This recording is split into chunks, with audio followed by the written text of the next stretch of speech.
ایک دن رسول اللہ صلی اللہ تعالیٰ علیہ وآلہ وسلم اسلامی لشکر کے ساتھ جہاد کے لیے تشریف لے جا رہے تھے۔ راستے میں ایک جگہ پڑاؤ کیا اور حکم دیا کہ یہیں پر جو کچھ کھانا ہے کھا لو۔ جب کھانا کھانے لگے تو صحابہ کرام رضی اللہ تعالیٰ عنہم نے عرض کی، یا رسول اللہ صلی اللہ تعالیٰ علیہ وآلہ وسلم، روٹی کے ساتھ سالن نہیں ہے۔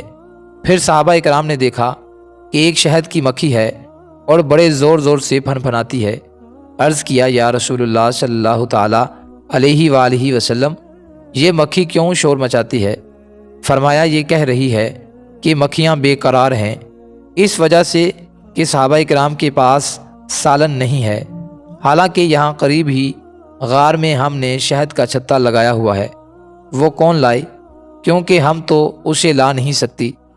پھر فرمایا، اے پیارے علی، اس مکھی کے پیچھے پیچھے جاؤ اور شہد لے آؤ۔ چنانچہ حیدر کرار حضرت مولا علی شیر خدا کرم اللہ تعالی وجہ الکریم ایک پیالہ پکڑ کر اس مکھی کے پیچھے پیچھے چلے گئے، اور وہ مکھی آگے آگے اس غار میں پہنچ گئی، اور آپ نے وہاں جا کر شہد صاف کر کے نچوڑ لیا اور دربار رسالت صلی اللہ تعالیٰ علیہ وآلہ وسلم میں حاضر ہو گئے۔ سرکار دو عالم صلی اللہ تعالیٰ علیہ وآلہ وسلم نے وہ شہد تقسیم فرما دیا۔ جب صحابہ کرام کھانا کھانے لگے تو مکھی پھر آ گئی اور پھنپھنانا شروع کر دیا۔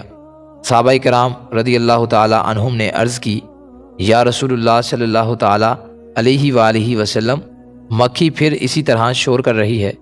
تو آپ علیہ الصلاۃ والسلام نے فرمایا، میں نے اس سے ایک سوال کیا ہے اور یہ اس کا جواب دے رہی ہے۔ میں نے اس سے پوچھا کہ تمہاری خوراک کیا ہے؟